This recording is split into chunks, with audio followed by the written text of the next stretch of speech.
Hi, hello. My name's Dave. I'm a PC Gamer's hardware person and PC hardware game. I don't know. Hello, I'm Dave, PC Gamer's hardware lead, and I'm here to talk about Windows 11 with these lovely people. Hi, I'm Alan Dexter.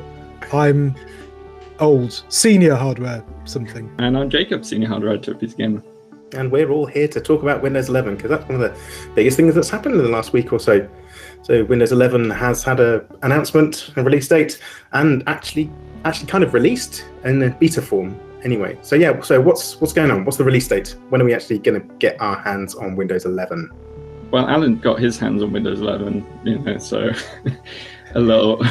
Yeah, obviously, like it all got kind of spoiled when Microsoft wanted to announce it with a big announcement last week, and then a build of Windows 11 got leaked like a few days beforehand. Yeah, it's almost a week before, which Jacob sent me a link to, so I downloaded it because I'm an idiot and installed it on my main machine. Now he's riddled with malware. And it worked. That's the most surprising thing this year has given me so far, is a leaked build of Windows 11 not being riddled with malware. So yeah, so the final actual release of this is sometime in the fall. They said sort of like in time for the holidays, which we're sort of like taking to mean like in time for sort of like Thanksgiving, the Christmas buying period, which would put it sort of like October, November time, you think? That sounds right. Yeah. But obviously right now you could install it, which obviously I think both of you two have done. Install it on a spare drive or install it over your main Windows 10 build as an insider build, and then run that with fewer features than the actual full Windows 11 spec. So Microsoft are putting out these sort of like beta releases, so these Windows Insider previews for all the people that are part of the Windows Insider program, which you can sign up to. There's no caveats to it at all. You've just got to let Windows check your diagnostics, and so you just send some anonymous data off into the ether. So if you want to sign up to those things, then you can be a Windows Insider and download Windows 11 today. So how have you guys found Windows 11, or the lower spec Windows 11 that they've released so far? Yeah, I mean, that's the thing. It's like the previews are literally just early stages of the build, so they're not fully featured. So we're missing certain features that are coming through to it.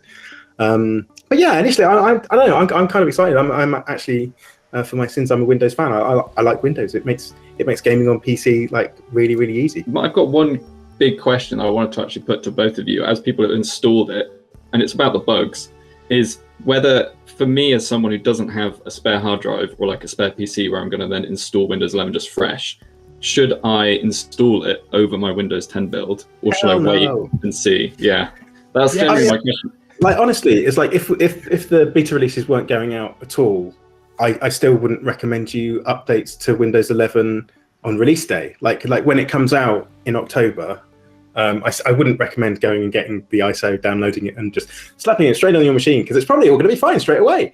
Like we know historically, Windows has got bugs. Like every software has got bugs, and the thing with the Windows ecosystem is like, our PCs are so vastly different. There are so many different specs going into this. There's just no way they can cater for everyone's individual PC until it's out into the wild and being tested on a mass scale. So early doors, it's always going to be a bit buggy. And like these preview builds, this is so early on, like in terms of release candidates, that yeah, if you want to use this as a proper main solid PC, you're in trouble. I think Alan's mad for doing it on his main rig, to be honest. Yeah, but the reason I have is because I already had the dev channel on this machine, so it was just like I might as well. I've been running it for best part of the year now, and it's mostly all right. I've had a few things, but it was a good way. I mean, the auto-HDR stuff rolled out February time, I think it was, on this channel. So it's just like I needed to see what that was like. My test machine was down at the time, so it's just like, I'll put it on here. What's the worst that can happen? It's just about being white. I mean, I'm with you. I wouldn't really recommend it, but if you've just got a PC to spare, yeah, it won't hurt. You'll get to see what the interface is like, but leave it to the professionals. It's very nice. Yeah, it's such an alluring prospect though, and I think that's why it's like really tempting. Because normally with Windows 10, like you said, I would never touch the dev build of Windows 10 because I've already got Windows 10 or whatever. I don't really care. But when it's like the shiny new UI where it all looks like a little nicer, and it's like, oh, this is the latest thing, and they've teased it a lot, and they've seen loads of screenshots. It's like, oh, I want that straight away, and now I have to wait until potentially October. to get it. And even then, it's like, will it wipe all my files when I download it and delete things or hide folders or whatever? I think the fear is your favorite game may not work properly. And if that would upset you a lot, don't do it. It's that simple, because the audio may not work, your devices may not work, and that's the thing then. For gaming then, what's the experience? Is there anything majorly changing? So far, I've just had I've had Steam running, like certain things like my Football Manager obsession is safe on Windows 11 because that boots. But I've been playing a lot of SnowRunner recently as well, and that is just refusing to boot off Steam. So that's the thing. It's like it's flaky. It's fresh builds. I'm doing Cyberpunk, which I never got around to when it was first released. So I'm enjoying some hearty Cyberpunk action, and I was getting stuttering yesterday, which I haven't had before. So some things a bit. Maybe an unstable game on an unstable operating system is not necessarily the way to go. I did have a character walk towards me yesterday, and her eyebrows were not on her head; they were kind of floating slightly. I think that's the game. Though, that's a Cyberpunk aesthetic where you have like your floating eyebrows. It's just a thing. I think one of the other things they're kind of going for is just, I think they're acknowledging that we're into a hardware generation where we've got higher resolution screens. And I think we're seeing a lot more space with the user interface. So things like the new Windows Explorer screen, the navigation on that is a lot more spread out. There's a lot more space between the buttons, and it just looks a little bit more cleaner and just less cramped together, which is a bit nicer. And there's obviously this is still a beta thing. So like the right click alternative menu that pops up if you right click on basically just the standard desktop is a lot more spread out now, just to give sort of, I think it just puts in a few options into there and then has a breakout button at the bottom if you want to bring out the full option screen. So I think that's one of the things with the new UI. It's like a more sort of like cleaner, more spacey thing. It does, and that works quite well. I 100% agree about it allows for the fact that the screen is bigger, and that's the door. Is that Ben? Yeah, be right back. Okay. Some of the features, as we say, aren't in there, and some of those actually relate to probably one of the most important things for us PC gamers is the gaming features that are going to get added in to Windows 11. And you've already spoken about auto-HDR, so can you just explain a little bit about what that is? So auto-HDR, the idea is it's something that was originally on the Xbox Series SX. I guess that's how you say that. The idea being it takes older games that are no longer being developed and it adds HDR to it automatically. That's the name. And it does work. The examples have shown it takes what's being rendered and just boosts colors, makes it a bit more vibrant. You know, it's not going to work on everything, and so even some of the games it does work on, I'm still not sure. They've shown it on Skyrim. I'm not convinced. I just think I like the slightly washed out look of Skyrim.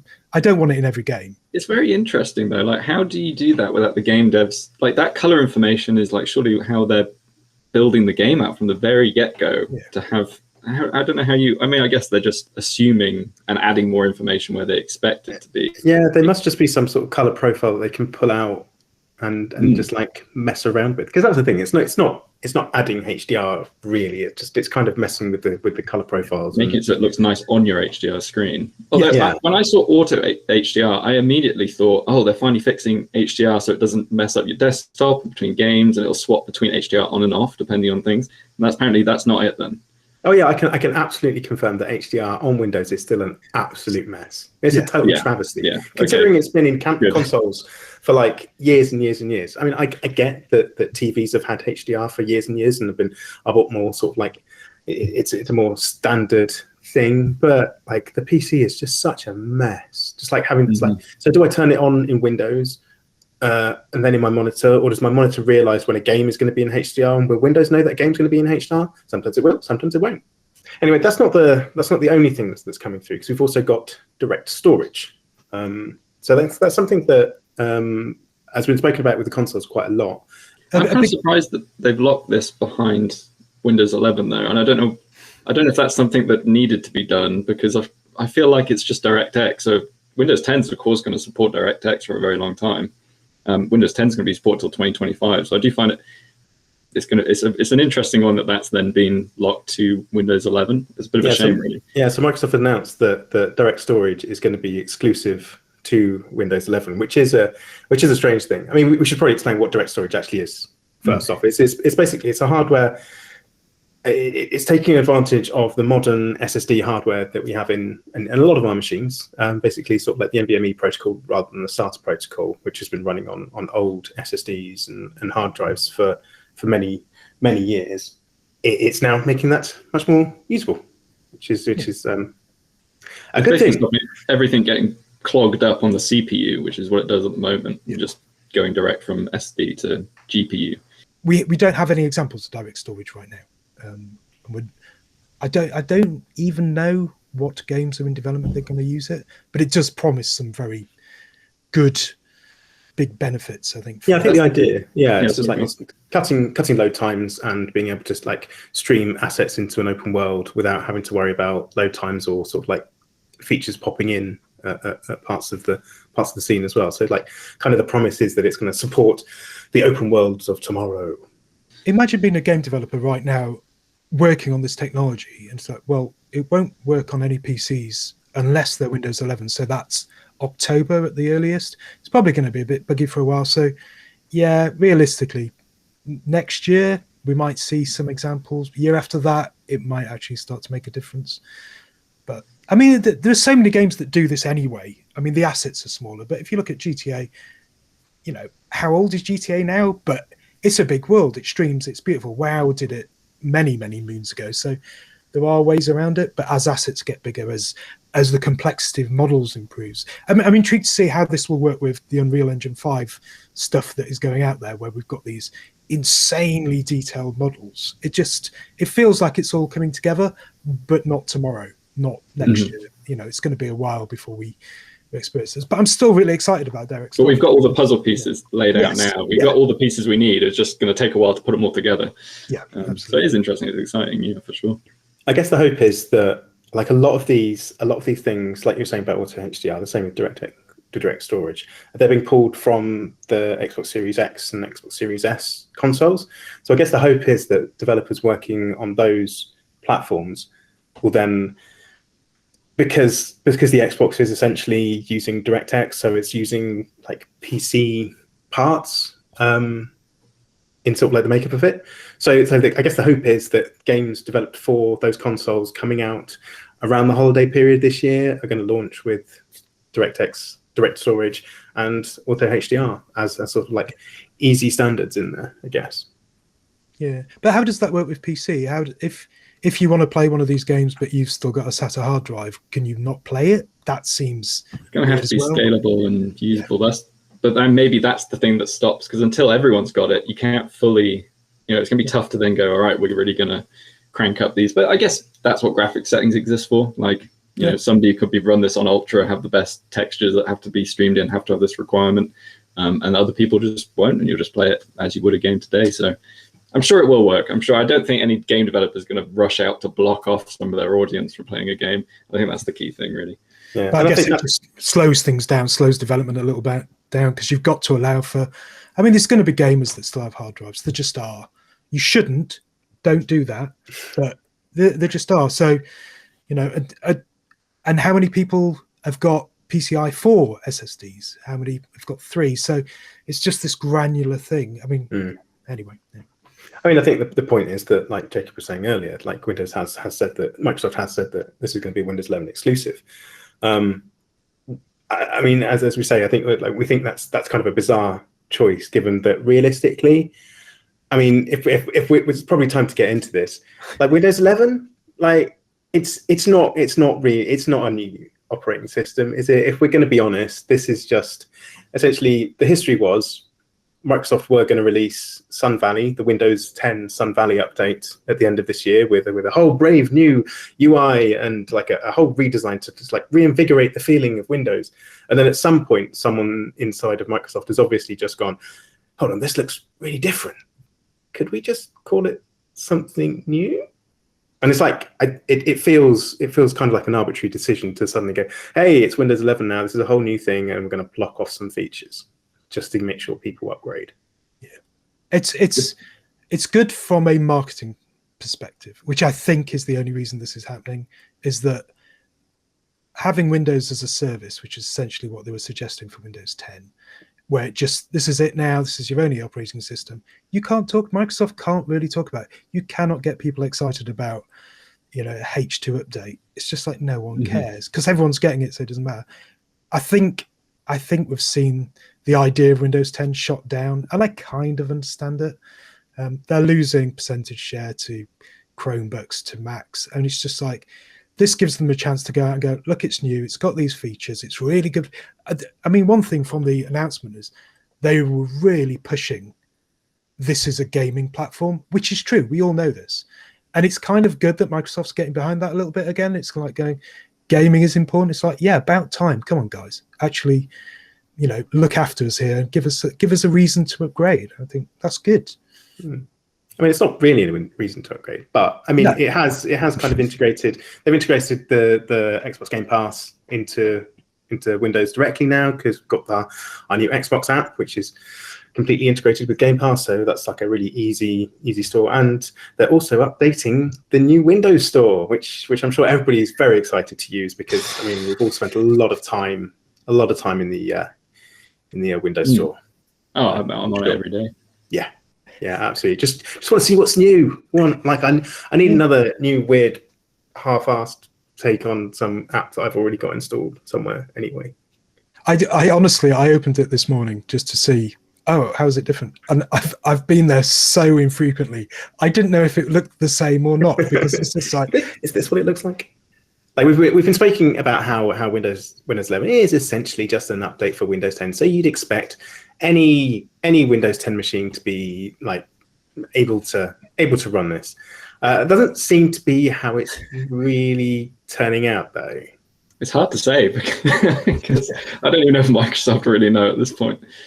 It's what I find weird about this is, so they've obviously got these really strict system requirements. But actually, no, sorry, scratch that. They've got really lax system requirements officially.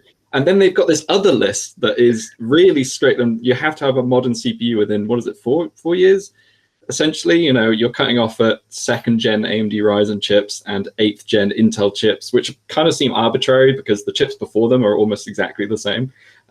So yeah, it's strange for Windows, the platform that's like, come one, come all, with all your tech and all this different stuff. We made this platform to go, no, we'll cut it off at this point.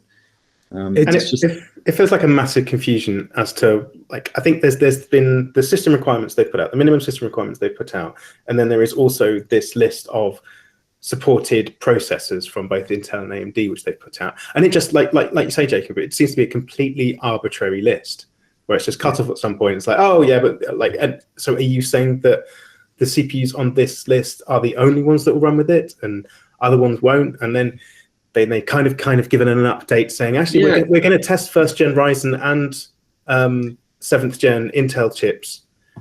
But that's the weird thing, is they keep changing their messaging, because before that they said, no, there are soft floor and hard floors. And then they said, no, this is just the floor.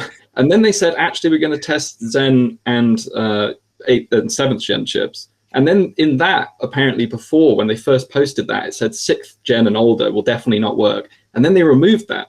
So there's so many different layers of messaging and nobody's quite sure. And then they release an app that tells you whether you can use it or not. And then they pull the app because it's not telling people enough. So it's just very confusing. And I think we're going to, between now and say October, if it comes out in October, there's going to be so many different bits to this. I think we're only at the start of the compatibility question for Windows 11. I think that's the big thing, is that I mean, let's pick your metaphor here. They're not singing from the same song sheet. To be honest, no one's got the memo. They've got no idea. There's no consistency about, okay, this is what we're aiming for. From day one, it was like, oh, I've run the health check. It doesn't work on my machine. It's like, well, that's weird because this should definitely work. It's kind of, oh no, you've got to turn all these things on and it works. So, okay, I kind of get why they're trying to improve security, but they've handled it so badly. I think most people are going, I'd just prefer not to. The worst thing that can happen out of all of this, though, is that people feel they can't upgrade to Windows 11, because if they don't get a user base, it's going to fail. And then it doesn't matter what the security is. If no one's using it, we're all still running Windows 10. You've not helped anyone at all. So I think this is just That's an interesting thing, actually, is saying like, you know, they want to improve security, but if they're leaving everyone behind to improve security, they're not actually improving security for that many people. They're only improving it for people that are buying the latest PCs. And actually the mass majority of users that are going to be on older stuff, especially during now when it's kind of hard to build a new PC or it's more expensive anyway, they're still saying, no, well, your security is not going to be as good. Don't worry about that. Yeah. One of the problems they had with Windows 10, though, was that it took a long time to get traction, to actually gain enough traction for people to go, okay, we need to upgrade. I mean, even our company took a while to actually upgrade the Windows systems to Windows 10 because there was no pressing need and there was lots of problems. That's really coming from Windows 8. Yeah. Which was I'd actually blanked that. I blanked 8. Yeah. I think gaming is important, though. I think that's the big thing from the message we got from last Thursday when they announced all this, that gaming is front and center. I mean, it's like it took up a good chunk of that announcement. And they've got to get that right. They don't want to have to support multiple OSs.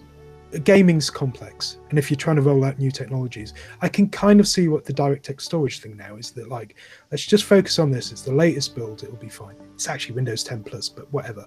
I get the logic behind it, and it's kind of like they need everyone. They need all of us to move to 11 just to turn around and go, look, it's massive success. We are this big. This is what they need. I guess that's why they put the expiry date on 10, 2025. Any machine that's now not qualifying for Windows 11 officially, as far as we know, will be about 9 or 10 years old by the time Windows 10 gets finally shut off. So they do have an expiry date on them. It is quite a long one. I think most PCs you're probably going to replace, but not all. There are definitely going to be people that are going to be like, well, I'm stuck with 10 now, doesn't get updates. It's probably not going to be as safe as it was once that time passes. So yeah, it feels like it's naturally in Microsoft's best interest to get as many people onto 11 as possible, which is why the arbitrary CPU requirements, well, so far arbitrary from what we can see and everything they put out about it. But hopefully it's not arbitrary and there is a really good reason for it. That's obviously the best way it could go about with that. You're very optimistic at times, Jacob, I have to say. Well, I'd rather that than it be an arbitrary thing, I would rather there be a reason for it, or they just get rid of it altogether. Okay, so that's our new operating system then, everybody. So yay for gamers on Windows 11 then, from October/2022. Yeah. So yeah, well, I don't know. I am quite excited because, like I say, I like Windows, and I think Windows is a great platform for gaming, and so yeah, that's going to be great. So, like, before we go, favorite version of Windows? Oh, put me right on the spot. Yeah. I feel like XP has a special place in my heart just because it was just the one that wasn't like really bad for a while when I was younger, so it just worked and had a nice rolling landscape. And so it had that hill. Yeah, XP was a good one. I'm ancient. I remember Windows before Windows. I've got a real soft spot for Windows 3.11 for workgroups, which was amazing because we got to play Duke Nukem in the office against each other. It was great. I liked Windows 7. I thought Windows 7 was really good. I was a big fan. It was nice.